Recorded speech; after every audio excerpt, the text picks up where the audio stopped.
Good morning student, मैं Pradeep Verma SMA inter college के YouTube channel में आपका स्वागत करता हूं। चलिए हम देखते हैं, आज अगला चैप्टर शुरू करते हैं। बीच में कुछ समस्याएं होने की वजह से आप लोग क्लास हम नहीं ले पाए। आज पुनः एक नए चैप्टर के साथ आप लोगों को अपने से जोड़ना चाहते हैं। तो देखते हैं हम सभी लोग। अगला चैप्टर आप लोगों का है तत्वों का वर्गीकरण एवं गुणधर्मों में आवर्तिता। तत्वों का वर्गीकरण एवं गुणधर्मों में आवर्तिता, classification of element and periodicity in properties. ठीक, तो चलिए शुरू करते हैं हम। सबसे पहले यहाँ पे हम देखें तत्व लिखा होगा, एलिमेंट्स हम लोग जानते हैं। तत्व आप लोग जानते हैं किसे कहते हैं? तत्व या एलिमेंट जानते हैं आप सभी लोग तत्व। अगर नहीं जानते तो आप लोग जानने का प्रयास करिए तत्व कहते किसे हैं। ठीक है, मतलब तत्व वो होते हैं जो समान प्रकार के परमाणुओं के मिलने से बने होते हैं और जिनको हम किसी भी रीति या विधि के द्वारा दो अलग भागों में विभक्त नहीं कर सकते, वही क्या कहलाते हैं? तत्व कहलाते हैं। तत्व होते हैं जो समान प्रकार के परमाणुओं के मिलने से बने होते हैं और जिनको हम किसी भी रीति या विधि के द्वारा दो अलग भागों में विभक्त नहीं कर सकते, वही क्या कहलाते हैं? तत्व कहलाते हैं। जब पहले तत्वों की संख्या बहुत कम थी तो लोग प्रत्येक तत्व के बारे में आसानी के साथ क्या करते थे? अध्ययन कर लेते थे। लेकिन जैसे जैसे तत्वों की संख्या बढ़ने लगी तो तत्वों के गुणों के अध्ययन में लोगों को क्या होने लगी? कठिनाई होने लगी। उस कठिनाई से छुटकारा पाने के लिए समय समय पर अलग अलग वैज्ञानिकों ने तत्वों के वर्गीकरण में अपना सुझाव दिया। ठीक, तो हम पहले जो अन्य वैज्ञानिक सुझाव थे उनको जानने से पहले हम तत्व का वर्गीकरण और भी देख लेते जो आपने पढ़ा है। जैसे आप जानते हैं तत्व, आज हम लोग जानते हैं तत्वों की संख्या लगभग 118 तत्वों की खोज हो चुकी है। उन सभी 118 तत्वों में सभी के गुण एक जैसे नहीं है। हम जानते हैं तत्वों को मुख्य रूप से बांट दिया गया है 3 भागों में। कितने भागों में बांट दिया गया है? 2 मुख्य भाग, लेकिन कुछ और तत्व जिन्हें और कुछ कहा गया। एक भाग कौन सा आपका? धातु है। दूसरा कौन सा है? अधातु है। तत्वों को मुख्य रूप से बांट दिया कितने भागों में? 2 भागों में, लेकिन साथ ही साथ एक और भाग इसे हम क्या कहते हैं? उपधातु कहते हैं। मेटल्स, नॉन मेटल्स और सब मेटल। तो तत्वों को मुख्य रूप से कितने भागों में बांट दिया गया? तत्वों को मुख्य रूप से 3 भागों में बांट दिया गया, धातु, अधातु और उपधातु। ये आप लोग पढ़ चुके हैं, लेकिन एक बार अब आपको दोहराना चाहते हैं कि आप लोग जाने थोड़ा बहुत, उसके बाद फिर आते हैं टॉपिक पर। धातु आप लोग जानते हैं कि ऐसे तत्व धातु होते हैं, ऐसे तत्व धातु होते हैं जो विद्युत और उष्मा के क्या होते हैं? जो विद्युत और उष्मा के सुचालक होते हैं। विद्युत और उष्मा के सुचालक होते हैं, वो क्या होते हैं? धातु होते हैं। ठीक, ऐसे तत्व धातु होते हैं जो विद्युत और उष्मा के सुचालक होते हैं। दूसरा पॉइंट हम लोग जानते हैं कि धातुएं होते हैं जिनमें कैसा गुण पाया जाता है? जिनमें आघात वर्धनीयता का गुण पाया जाता है। कैसा गुण पाया जाता है? आघात वर्धनीयता का गुण पाया जाता है। वो भी क्या होते हैं? वो धातु होते हैं। ऐसे तत्व जिनमें आघात वर्धनीयता का गुण पाया जाता है वो क्या होते हैं? धातु होते हैं। जिनमें तन्यता का गुण पाया जाता है, जिनमें कौन सा गुण पाया जाता है? तन्यता का गुण पाया जाता है, वो क्या होते हैं? धातु होते हैं। एक बात और लोग जानते हैं, जिनमें विशेष प्रकार की चमक होती है। जिनमें कैसी चमक होती है? विशेष प्रकार की चमक होती है, वो क्या होते हैं? धातु होते हैं। जिनमें विशेष प्रकार की चमक होती है वो क्या होते हैं? धातु होते हैं। अगला पॉइंट हम लोग जानते हैं, जो सबसे महत्वपूर्ण गुण हम लोग जानते हैं, जिनके आधार पर बड़े आसानी के साथ किसी भी तत्व को बता सकते हैं कि धातु है कि नहीं है। जो धनायन बनाते हैं, जो क्या करते हैं? जो धनायन बनाते हैं वो क्या होते हैं? धातु होते हैं। ठीक, हम लोग जानते हैं कि धातु कौन होते हैं? ऐसे तो धातु होते हैं जो विद्युत और उष्मा के कुचालक होते हैं, जिनमें अघात वर्धनीयता का गुण पाया जाता है, जिनमें तन्यता का गुण पाया जाता है, जिनमें विशेष प्रकार की चमक होती है, और जो धनायन बनाते हैं वही क्या होते हैं, धातु होते हैं। ठीक, तो आप धातु जाने, धातुओं के कुछ नाम हम देख लेते हैं, जैसे लोहा है, सोना है, चांदी है, तांबा है। ठीक, ये सभी कैल्शियम है, मैग्नीशियम है, ये सभी क्या है, ये सभी धातु है। जैसे आप लोग कम से कम ज्यादा से ज्यादा तत्वों के प्रतीक याद कीजिए। ठीक है, जैसे लिथियम, जैसे लिथियम, सोडियम, पोटेशियम, ठीक, सोना, लोहा, सोना, चांदी, कॉपर आदि। ठीक, ये सभी क्या है, ये सभी धातु है। ठीक, धातु आप लोग जाने, अधिकांशतः जितनी भी धातुएं होंगी ठोस अवस्था में पाई जाती हैं। अधिकांशतः जितनी भी धातुएं किस अवस्था में पाई जाती हैं, ठोस अवस्था में पाई जाती है। लेकिन पारा एक धातु है, लेकिन पारा एक धातु किस अवस्था में पाई जाती है, पारा एक धातु ध्रुव अवस्था में पाई जाती है। पारा का प्रतीक भी आप लोग जानते होंगे, पारा को Hg से व्यक्त करते हैं। पारा को किससे व्यक्त करते हैं, Hg से व्यक्त करते हैं। ठीक, पारा Hg।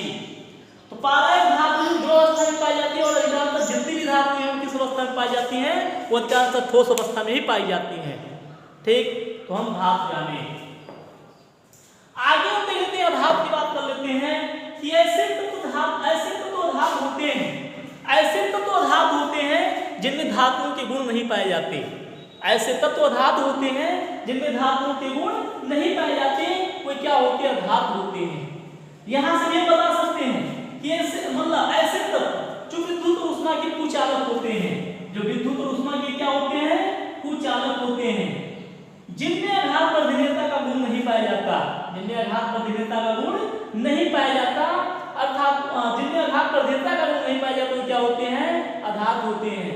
अधातु भंगुर होती हैं। अधातु में कैसा गुण पाया जाता है, अधातु में भंगुरता का गुण पाया जाता है। अधातु में कौन सा गुण पाया जाता है, अधातु में भंगुरता का गुण पाया जाता है। अधातु में तन्यता का गुण नहीं पाया जाता। अधातु में कौन सा गुण नहीं पाया जाता, अधातु में तन्यता का गुण नहीं पाया जाता। अधातु में विशेष प्रकार की चमक नहीं होती, और धातु धनायन नहीं बल्कि क्या बनाते हैं, ऋणायन बनाते हैं। क्या करते हैं, ऋणायन बनाते हैं।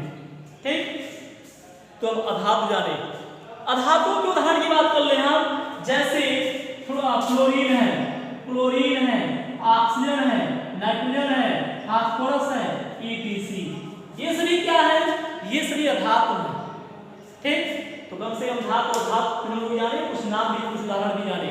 यह मतलब क्लोरीन, C मतलब क्लोरीन, O मतलब ऑक्सीजन, N मतलब नाइट्रोजन, P मतलब फास्फोरस। ये सभी क्या है, ये सभी अधातु हैं। ठीक, अधातु में कुछ अधातु ठोस अवस्था में पाई जाती हैं, कुछ अधातु द्रव अवस्था में मतलब गैस अवस्था, अधिकांशतः अधातु जो होती है गैसीय अवस्था में पाई जाती हैं। अधातुएं अधिकांशतः किस अवस्था में पाई जाती हैं, गैसीय अवस्था में पाई जाती हैं। लेकिन अधातु तीनों अवस्था में पाई जाती है, ठोस, द्रव और गैस। ब्रोमीन भी अधातु है। ब्रोमीन भी क्या है, ब्रोमीन भी एक तत्व है जो किस अवस्था, जो क्या है, अधातु है। ये भी किस अवस्था में पाई जाती है, द्रव अवस्था में पाई जाती है। ब्रोमीन एक अधातु जो द्रव अवस्था में पाई जाती है। ब्रोमीन एक अधातु जो किस अवस्था में पाई जाती है, द्रव अवस्था में पाई जाती है। वहीं पर पारा एक धातु जो किस अवस्था में पाया जाता है, द्रव अवस्था में पाया जाता है। तो आप लोग जान चुके, क्या जाने आप सभी लोग, धातु जाने और अधातु जाने। ठीक, तो कम से कम धातु और अधातु के नाम आप ज्यादा से ज्यादा जाने कि कौन धातु है, कौन अधातु है। ठीक, आगे तो देखते हैं उपधातु। उपधातु कौन होते हैं, मतलब ऐसे तत्व उपधातु होते हैं जिनमें कैसा गुण पाया जाता है, जिनमें धातु और अधातु दोनों के गुण पाए जाते हैं। ऐसे तत्व जिनमें धातु और अधातु दोनों के गुण पाए जाते हैं, वो क्या कहलाते हैं, वो होते उपधातु। ऐसे तत्व जिनमें धातु और अधातु दोनों के गुण पाए जाते हैं, वो क्या कहलाते हैं, उपधातु कहलाते हैं। जैसे आर्सेनिक है, कौन सा है, आर्सेनिक, और एंटीमनी, ये क्या है, उपधातु है। ये दोनों क्या है, उपधातु है। तो आप लोग जाने धातु और अधातु कम से कम जाने आप सभी लोग। ठीक, उपधातु कौन सा है, तो पुरानी चीजें हैं, लेकिन हम टॉपिक शुरू किए हैं, आपको तत्व मिला तो हमने सोचा कि तत्व को बताने पहले तो हम पूरा चैप्टर पढ़ रहे हैं, और आपको पता ना हो बांटा किसने गया है, धातु क्या धातु क्या है। इससे सबसे पहले आप तत्व जाने और तत्व को जो पहले बांटा गया था उनका हम वर्गीकरण देख लिए, धातु धातु देख लिए। उसके बाद फिर भी हम बंटवारा फिर से करते हैं सभी तत्वों का, किस आधार पर वर्गीकरण किया गया वो देखते हैं हम। ठीक, तो नोट करना अच्छे से नोट कर लीजिए समझने के लिए थोड़ा सा। चलिए आगे हम देखते हैं।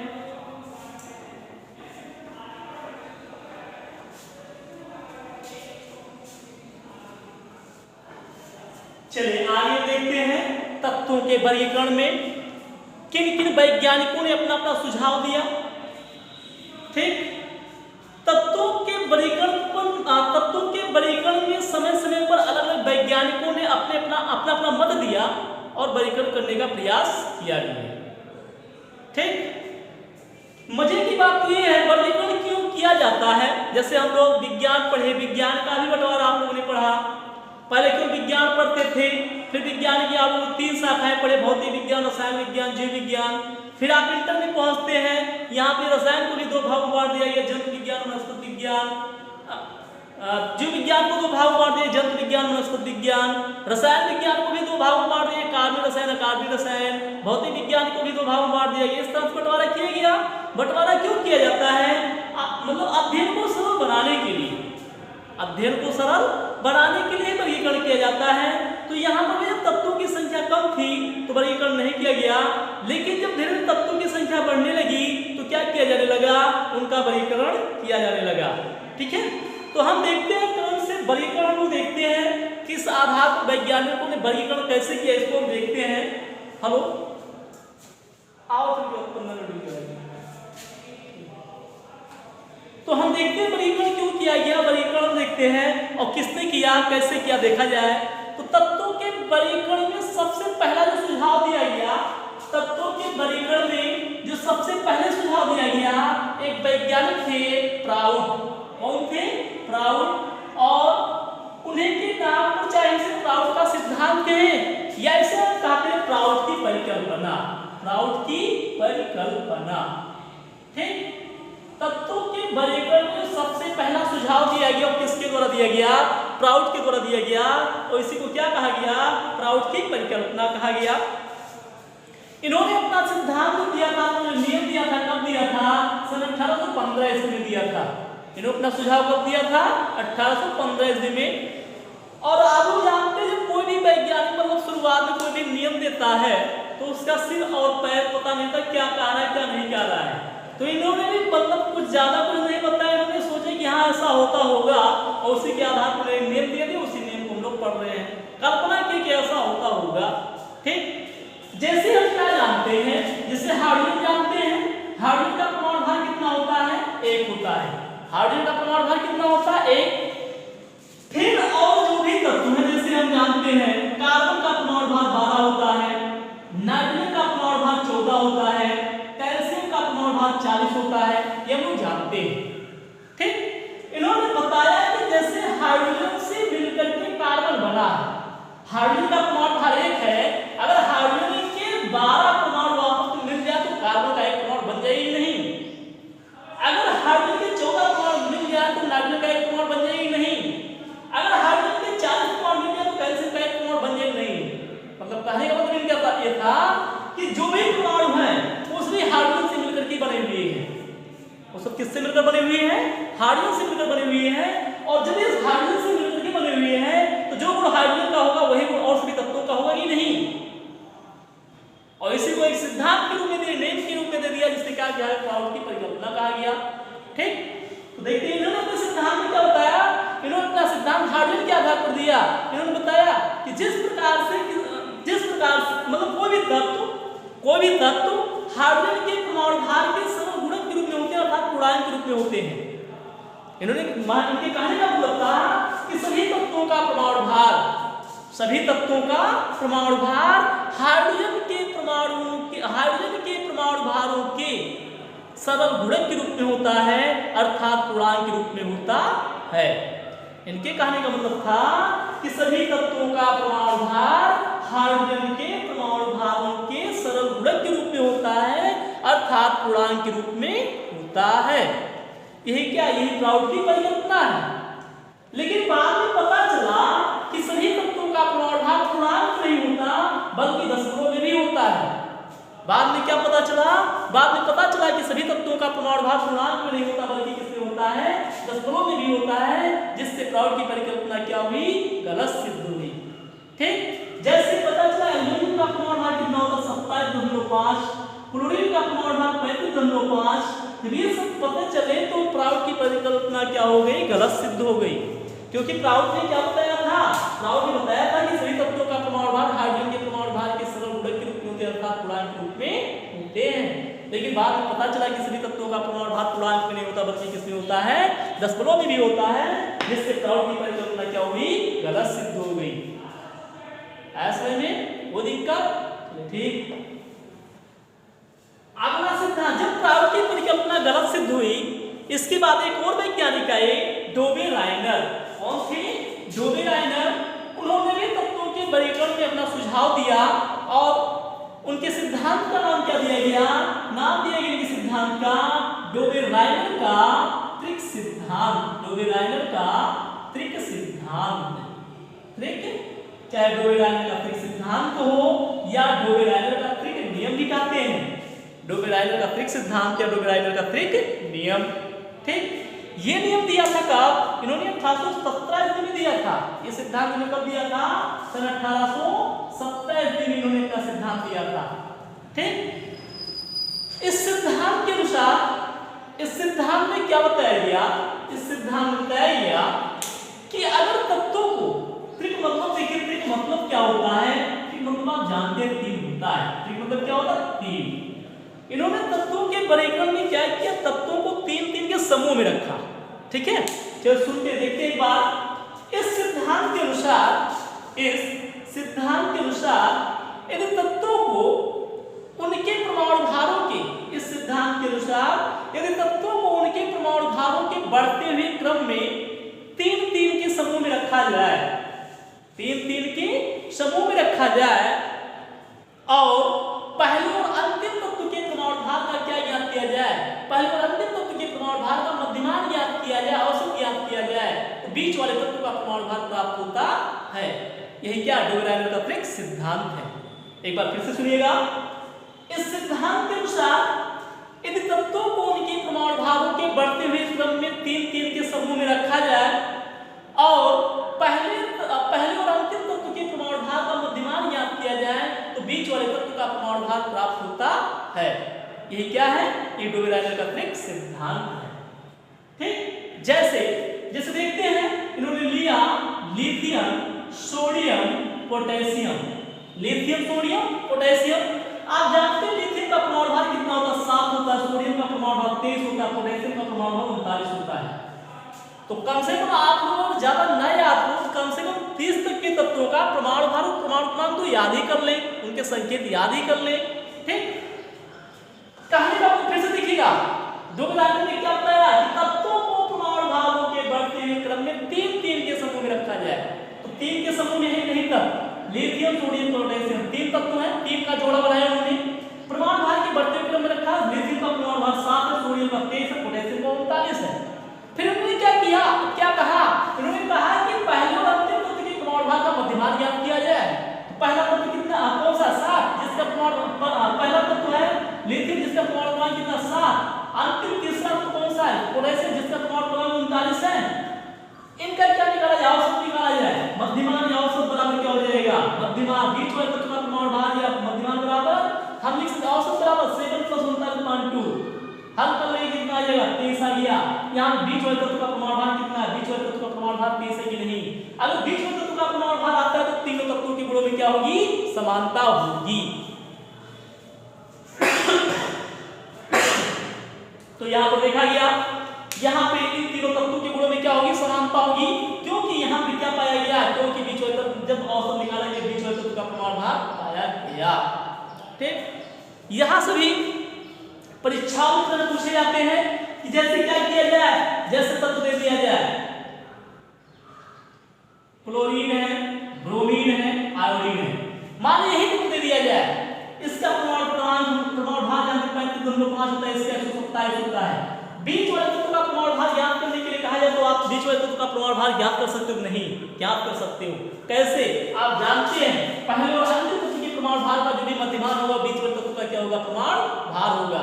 तो आप यहाँ से बीच वाले तत्व का प्रमाण भार ज्ञात कर सकते हो। ठीक, तो इस यही है डोबे डायन का अतिरिक्त सिद्धांत। आप याद करके बताइए कितना आएगा। ठीक, जो भी आएगा बताइएगा, कमेंट करके जरूर देखिए। अगर जो भी पूरा वीडियो देखेंगे तो यहाँ पर पहुंचेंगे तो उसको हल करके देखो, बताइएगा कितना आएगा बीच वाले तत्व का प्रमाण भार। यही क्या डोबे डायन का अतिरिक्त सिद्धांत है।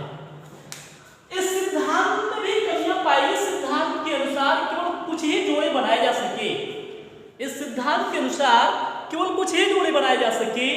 जब और तत्वों को तीन तीन के समूह में रखकर प्रमाण भार के बढ़ते हुए क्रम में रखा गया और क्या निकाला, औसत निकाला जा रहा था, मध्यमान ज्ञात किया जा रहा था, तो बीच वाले तत्व का प्रमाण भार नहीं प्राप्त हो रहा था, जिससे डोबे-राइनर का अतिरिक्त सिद्धांत भी क्या हुआ, जिससे डोबे-राइनर का अतिरिक्त सिद्धांत भी गलत सिद्ध हुआ। ठीक है, तो ये था डोबे-राइनर का अतिरिक्त सिद्धांत। तो दो नियम आपको हम बताए, इसके साथ साथ हमने तत्व का वर्गीकरण किया था। तत्व मतलब तत्वों के बारे में बताया, धातु धातु क्या होते बताया गया। तो आज के लिए बस इतना ही। कल का जो भी वीडियो होगा उस वीडियो में हम आपको न्यूलैंड का अष्टक सिद्धांत बताएंगे, मूल आवर्त नियम बताएंगे, दो नियम आगे हम लोग पढ़ेंगे। ठीक है, तब तक के लिए धन्यवाद आपको।